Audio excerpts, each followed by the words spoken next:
So what I'm going to talk about today is this sort of journey of transformation from a very personal experience. A couple of things I'd like to do, though, is I'd like to, first of all, I'd like to thank Jerry Wind and the Wharton School and many of us sort of Rosie's on later, etc. Myself are part of the future of advertising. And Jerry gets us together and challenges us to think. So Advertising 2020 here is actually inspired by Jerry. I'd also like to thank our friends who are at the back from Visual Domains, because we're actually going to try something new here that maybe some of you haven't seen before instead of good old-fashioned PowerPoint. Bit of a journey, bit of a test, but we'll see how it goes, and you'll start to see on the screens to the side. But the fundamental question we're trying to address here is, can incremental improvement really deliver the agency's future, or is it about transformational change? Now, the problem we're trying to solve, let's be clear.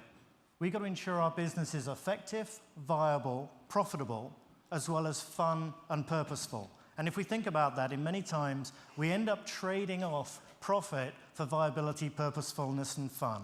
Now, we've got to work out in this changing world, and we know all these things are changing, we know all the drivers of change, but we've got to work out the balance of how we change a business to address context, but we deliver that need to be purposeful, viable, and fun, as well as requiring and delivering against profit.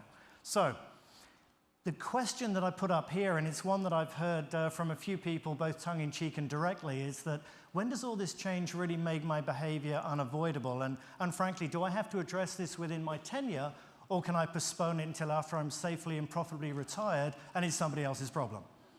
A little tongue-in-cheek, but actually quite true for many cases. So what we have to do is really understand the driver and change. Now, I think what's more interesting is when this change really is inevitable, because we talked about some of these behavioral changes, and they've been around for a long time.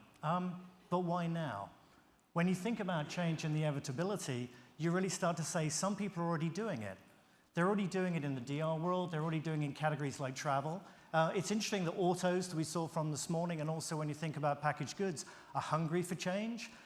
So really, anyone's going to change when they have a closed-loop effect of sort of cause and effect. And I would take slight issue with the 3A's initiative, because I think we're still looking for the answer in the wrong place. But that's just me going to be a little bit controversial. Anyway, so what we want to do is think about the drivers of change and the way this is going to be. And so the key dynamic for me is the way that we're going to change the balance between people and machines. I love Marissa's comment when she said, the opposite of programmatic is not premium, the opposite of programmatic is manual. And I'm going to demonstrate in a moment why that's important. But this balance between the people to the people, the machine to the machine, is really, I think, where the key drama comes in. And I think our construct that we've all grown up with is one predicated on people dealing with people, receiving inputs from their own machines, but the machines aren't really connected. And I walk around the floor of the office, and I see all these people with their white earbuds in, and they're working at a computer screen, and frankly, they're not doing what people do best, they're doing what machines should do. So you look at this and you start to say, well, actually, what's the dynamic of change and how does this really play out? Now, if we think about the math of this, current ad distribution, most ad units in North America are about 50 grand. You've got a few Super Bowl things over here at 3.5 million. You've got some programmatic stuff at 5 cents. The main distribution is in this middle of the legacy.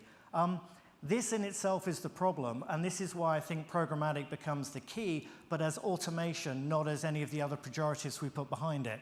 If I look at an average media buyer today, they're doing about $10 million per head per year.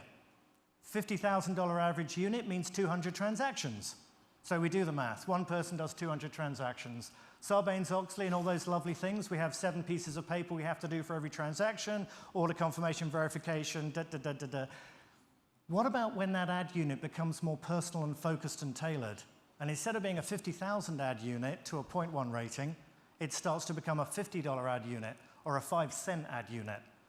At $50, okay, we're now down to that one person has to be 1,000 times more efficient.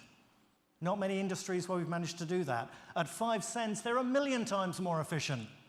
Can anyone think of an industry that's service-based where we've introduced 1,000,000 times human productivity? It will not happen. So this idea of saying programmatic bad stuff, old world wonderful, forget it. It's a case of math. It doesn't make any sense. So we have to go beyond this world and look at where we go. So what we believe the new evolution of the ad unit's going to be, instead of that hump in the middle, thank you for the camel with the hump ad earlier on, thank you for that. This really goes to, on one side, you can have one-to-one messages run at scale, the programmatic world, and at the other side, you can have these mass events. So this bit in the middle will be a no man's land that nobody wants to live in. Media owner, vendor, advertiser. You're going to push to the two extremes. So the new construct we're now going to have is people dealing with people, but doing what human beings do really well, but people guiding machines that will then transact directly. And the importance here is the input from the person to the machine versus the old world, where actually the input came from the machine to the person, and then the feedback loop to correct. So as we build out this construct, what does this mean in terms of marketing?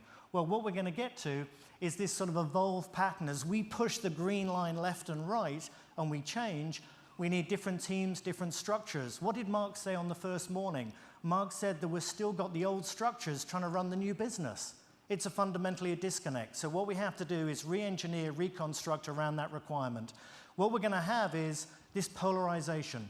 We're going to have programs that are tribal movements. They're going to be socially scaled events. They're going to be fully integrated. They're going to be marketing programs. They're almost more akin to a movie launch with the build up, the event, and after.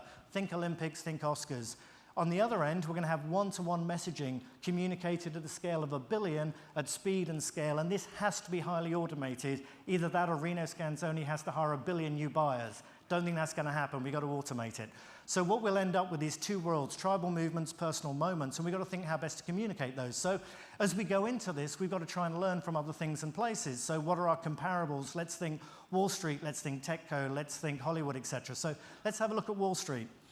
Wall Street went from this scary world that was people running around in bits of paper and deal terms. Then it went to something that, frankly, a UBS example, don't mean to pick on UBS, but would you really want to spend your life living in one of these? And then from there, we went into the world that for all of the, except the really rich people in the room, everything in finance is now handled by a machine, and we don't have a personal interface at all.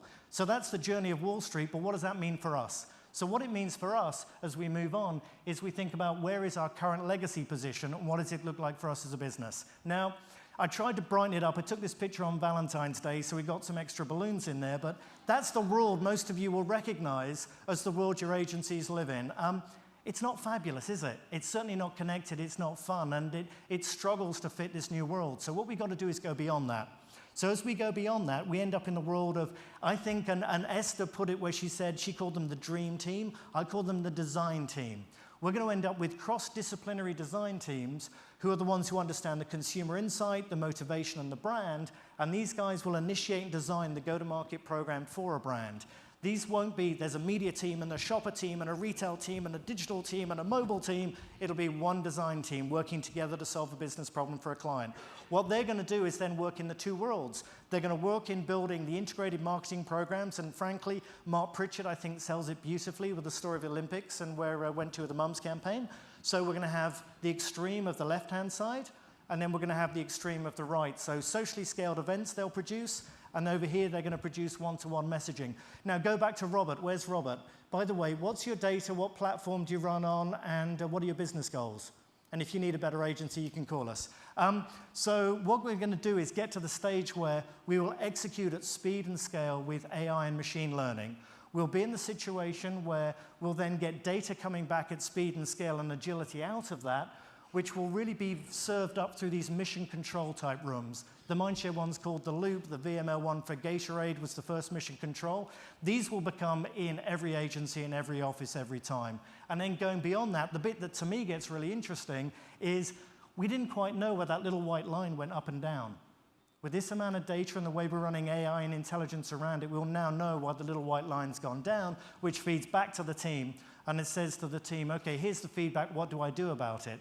So as I look back to the design team, these are going to be prototypical teams who are going to be rapidly prototyping and continually delivering incremental change to the plan around them. If anyone thinks a media plan gets set and an advertising plan gets set and you go away and you come back and you check to see if you got what you said you were going to get, it's the old world. It should change every day, every minute, every second based on what's happening. So coming out of this world of continual improvement, let's go back to the question.